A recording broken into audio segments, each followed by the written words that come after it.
मेरठ के एनएएस कॉलेज में टोपी लगाकर गए युवक के साथ मारपीट के विरोध में एआईएमआईएम का प्रोटेस्ट शुक्रवार की दोपहर होना था।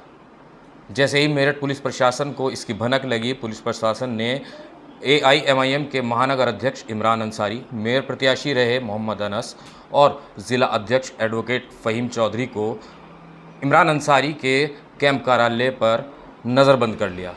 सुबह से ही कार्यकर्ता जुड़ने शुरू हो चुके थे।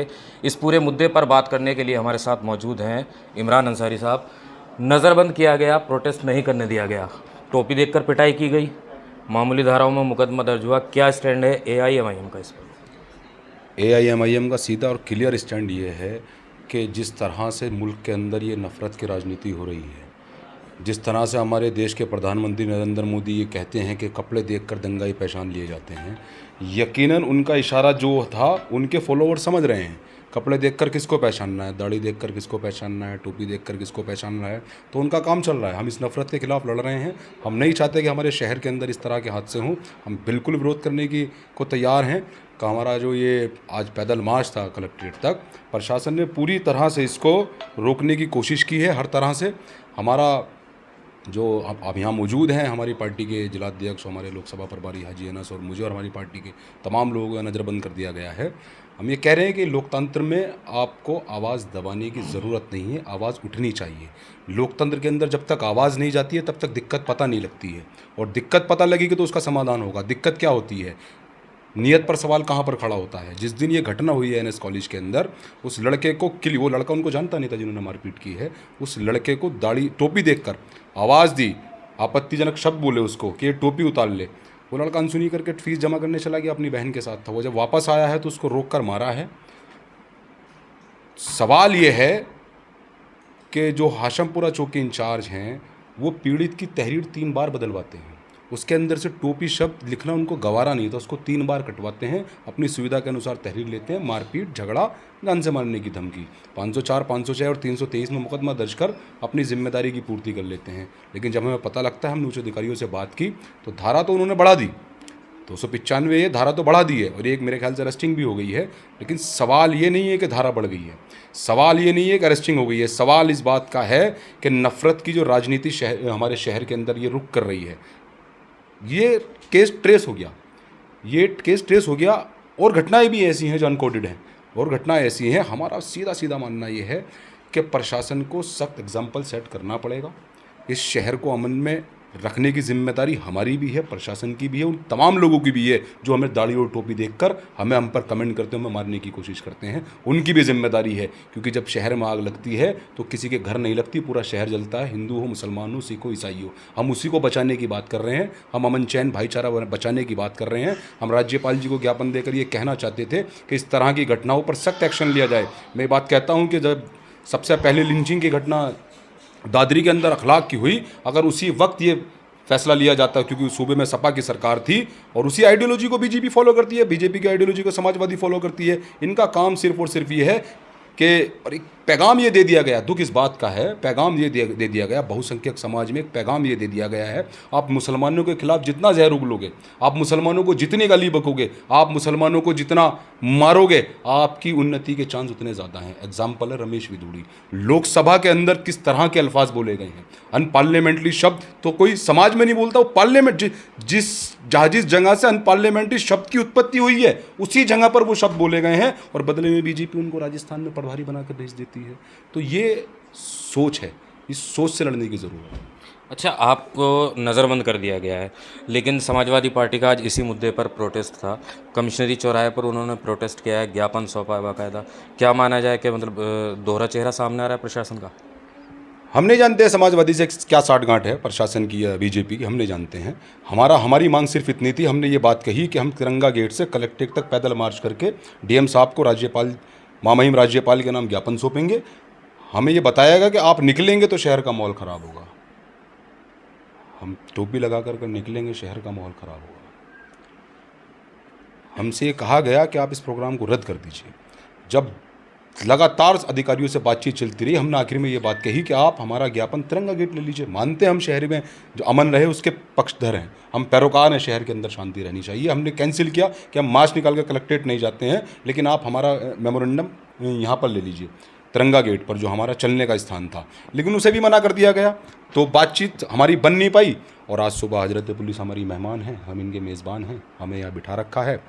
लोकतंत्र है, वक्त आता है, फिर कभी वक्त होगा हम फिर मिलेंगे अधिकारियों से, हम अपनी बात रखेंगे कि ऐसी क्या वजह है कि समाजवादी पार्टी को इजाज़त दी जा रही है, वो कमिश्नरी पर जाकर धरने पर बैठ रहे हैं, ज़मीन पर बैठ रहे हैं, और हमें सड़क पर भी निकलने दिया जा रहा है। ये भेदभाव क्यों है? क्या मजलिस इत्तेहादुल मुस्लिमीन चुनाव आयोग के अंदर रजिस्टर्ड पार्टी नहीं है?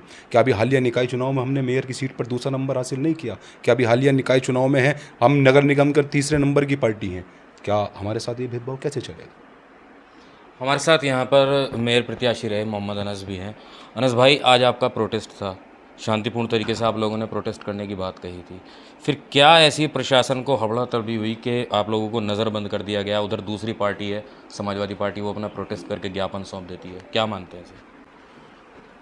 देखिए, लोकतंत्र की जो बुनियादें हैं उनको कमज़ोर करने की साजिश एक तरफ, और दूसरी तरफ प्रशासन का ये रवैया कि प्रशासन जो इंसाफ परस्त लोग हैं उनकी आवाज़ को उनके घरों में दबाने की कोशिश कर रहा है।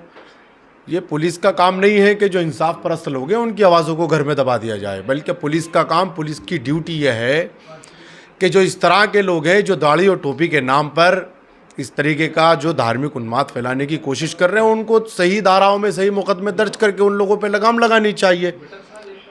और हम अगर सड़कों पे आकर के शांति में रह कर के हम लोग तरीक़े से अगर इंसाफ की आवाज़ को बुलंद कर रहे हैं, तो हमारी आवाज़ को दबाने की कोशिश वही है ना कि हम भी करते हैं तो हो जाते हैं बदनाम, और वो कत्ल भी करते हैं तो चर्चा नहीं होता। यही तो होता आया है ना, और यही हो रहा है।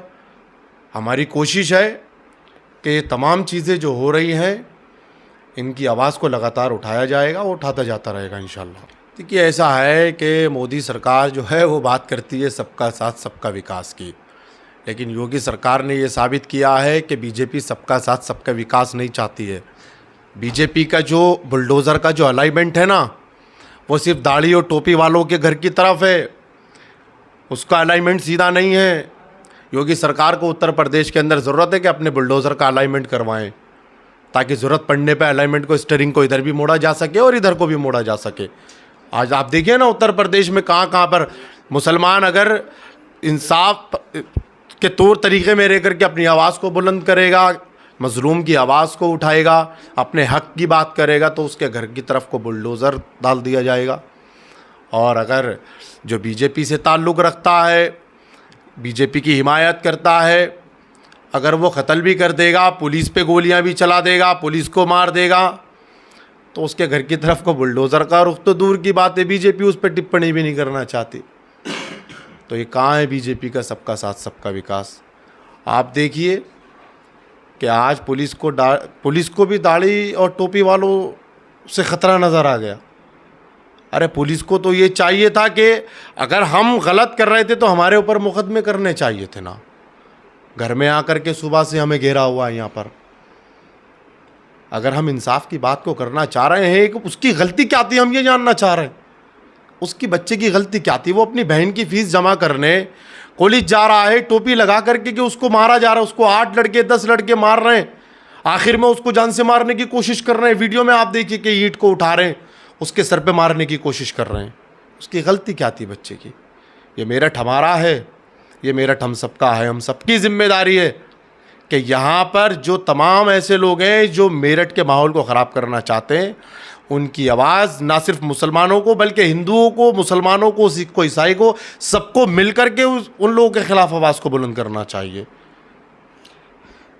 ज़िलाध्यक्ष एडवोकेट फ़हीम चौधरी भी हमारे साथ हैं। फ़हीम भाई, आज ज्ञापन का प्रोग्राम था, नहीं दे पाए, अब आगे की क्या रणनीति होगी, किस तरीके से इस पूरे मामले पर ज्ञापन दिया जाएगा, ज़रा ये बताइए। देखिए, अभी जैसे महानगर अध्यक्ष इमरान साहब ने बताया और हमारे प्रभारी जी ने भी बताया था, सच्चाई तो यही है कि दोहरा हमारे साथ व्यवहार हो रहा है।